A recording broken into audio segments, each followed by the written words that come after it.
Look, I get it. You just closed a major case.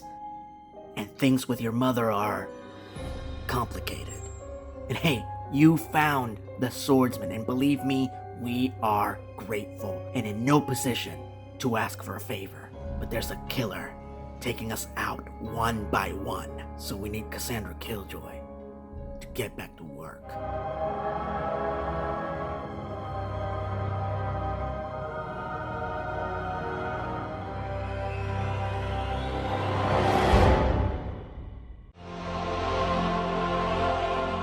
Even extraordinary cartoons can have extraordinarily bad episodes, and when this happens, you get InepToons. Teenage Mutant Ninja Turtles, the gift that keeps on giving. A franchise that literally has an incarnation for every generation. But out of all those adaptations, it is generally believed that the 2003 series is the best one, as it is the first and only adaptation to be most faithful to the comics. So much so that with 26 episodes a season, by season 4, they had caught up with the comics and started to do 100% original seasons. Case in point, season 6, aka Ninja Turtles Fast Forward, where the Turtles and Splinter are accidentally transported to the future, where they meet April and Casey's great-great-grandson, Cody Jones, and the subject of today's video, his robot butler, Serling. Now, let's get something straight right out of the gate. While Serling is a snooty, uptight, wet blanket who hates the Turtles for no good reason, he is nowhere close to being as annoying as characters like Zack, the fifth turtle, or Cousin Larry. It's just that it's painfully apparent that the creators of the show liked him a hell of a lot more than the audience, as they would forcefully insert him into storylines that he had no business being in. But then the season ended, and the Turtles returned to the present, leaving Serling back in the And what's he doing here? oh god damn it. So yeah, we got even more Serling during season 7. And you guessed it, he also got his own episode. Alright, let's do this. Fanboys and fangirls, from Teenage Mutant Ninja Turtles 2003, this is the incredible Shrinking Serling. So our episode begins in the Turtles' lair, where Donatello is diligently working on finding Master Splinter, who got lost in the digital realm earlier in the season. All the while his brothers mess around, when in comes Serling, acting uncharacteristically optimistic, and bearing gifts. Wrestling tickets for Raph, movie tickets for Mikey, an invitation to a museum exhibit for Leonardo, and a lead on where to find more of Master Splinter's data bits for Donnie. Our heroes enthusiastically accept their gifts and head out, leaving the easily irritated robot alone. And thus, we learn the true reason behind Serling's sudden generosity. He secretly built his own time window. So yeah, he got the Turtles out of the lair so he can secretly use the time window to get back to the future. Because he really hates the Turtles. Again, for no reason. But here's the thing, Serling is a robot butler. He's not programmed to build anything more complicated than a cucumber sandwich. And now he's trying to create a quantum tear in the fabric of space and time? Gee, I wonder how this is gonna go.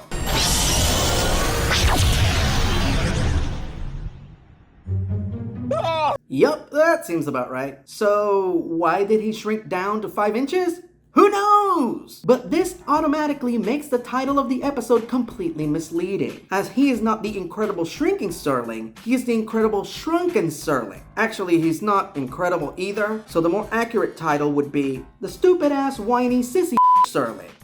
No, that's too long. Never mind. So the metallic misanthrope kicks the machine out of frustration and accidentally activates it, sending himself to the Jurassic era, where he is attacked by a pterodactyl and a T-Rex. Luckily, the Yabba Dabba douchebag falls into yet another portal, before Barney turns him into Dino Dookie. Robo-Dork's next stop is New York in the 1940s, where he lands next to a young boy who's playing with wind-up toys on the front stoop of his apartment building, when suddenly, one of his toy soldiers startles Serling.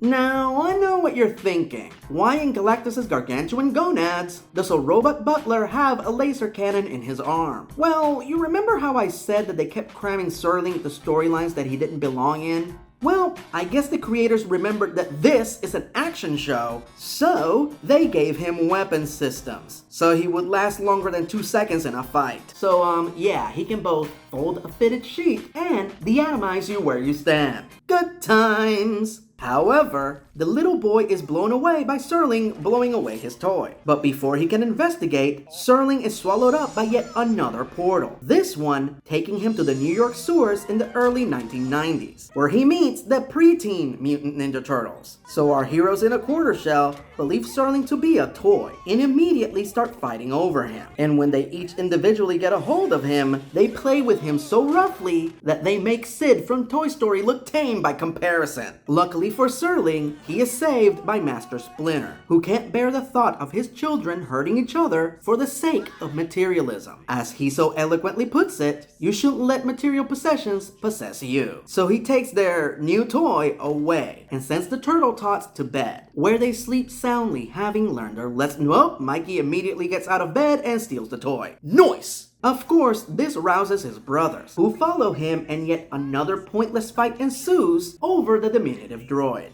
And this, my friends, is when the laws of sense and logic take a well-earned vacation. First, Serling is accidentally flung upwards through a sewer grate.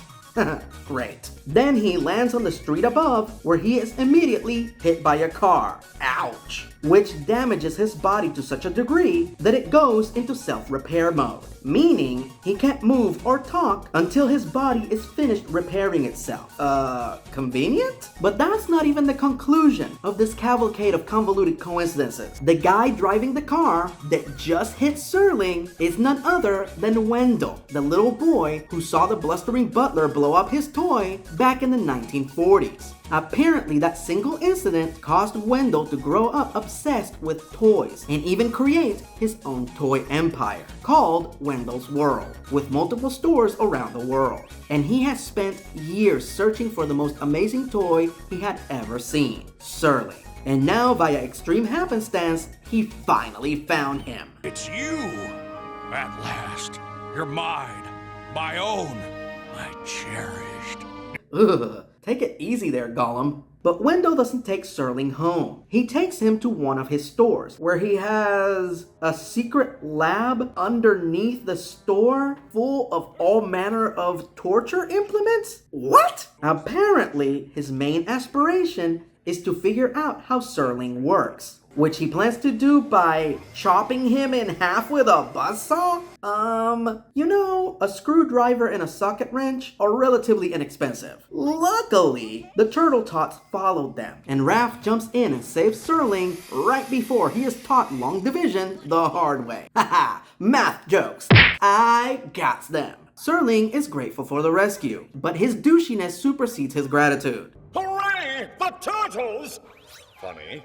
Never thought I'd hear myself think that. Now, you'd figure Wendell would be in absolute astonishment after seeing talking anthropomorphic turtle children. But he doesn't give 5 flying flippadoodles about that. He has a 5-inch robot to dissect. So, he sends an entire squad of killer robot toys after them.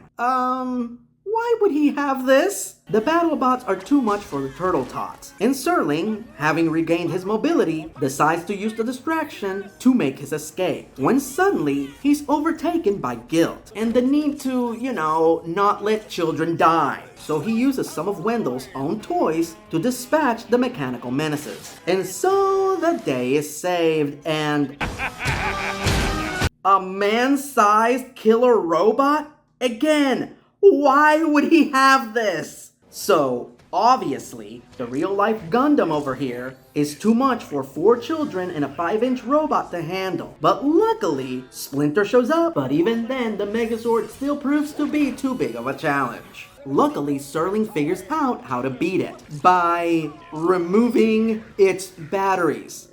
Sorry, let me give you a little bit more detail for the sake of clarity here. The killer robot, armed with military-grade weaponry, runs on 4 regular copper top batteries, like a Game Boy. What? So now that Devastator has been decommissioned, Splinter reunites with his kids and re-explains the episode's lesson again. What's with all the repetition? What are you, Uncle Ben? With the lesson so efficiently drilled into their soft mutant brains, the turtles decide to do the right thing and return Serling to Wendell. Great, you gave him back the toy so he can chop him in half in his torture chamber. Okay? But Wendell has learned his lesson too, and no longer wants to be possessed by a possession. So he lets the turtles keep the belligerent bot, in what is truly a tender moment. It's a good thing this show doesn't have an astonishingly asinine automaton to ruin things. Oh wait, it does!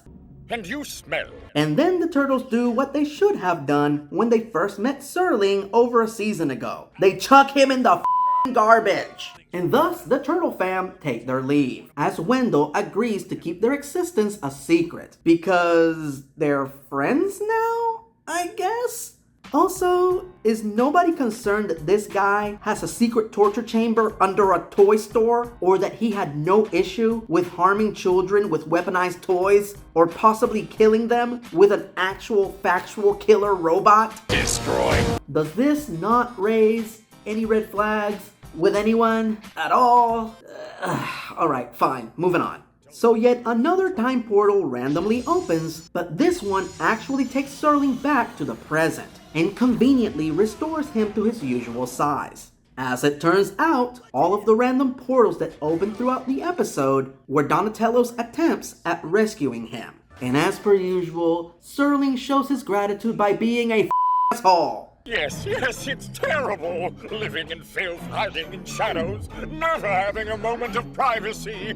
The turtles try to quell his dissatisfaction with being stuck in an era where he doesn't belong by inviting him to come along on their nightly patrol. And so our episode ends, with Serling hilariously having a hard time keeping up with the turtles as they run from rooftop to rooftop. The end? Ugh. So, yes, this episode is bad. But it does come after 6 seasons and over 100 episodes that are really good. So after hitting the nail on the head that many times, it's easy to forgive the creators for laying just one egg in order to spend one episode with their favorite character.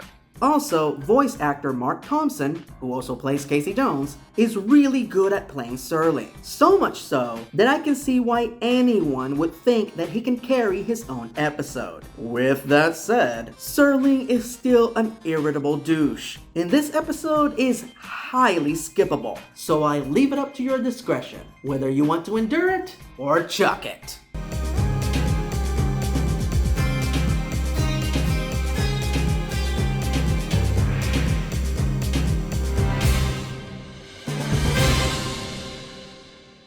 Next time on InepTToons.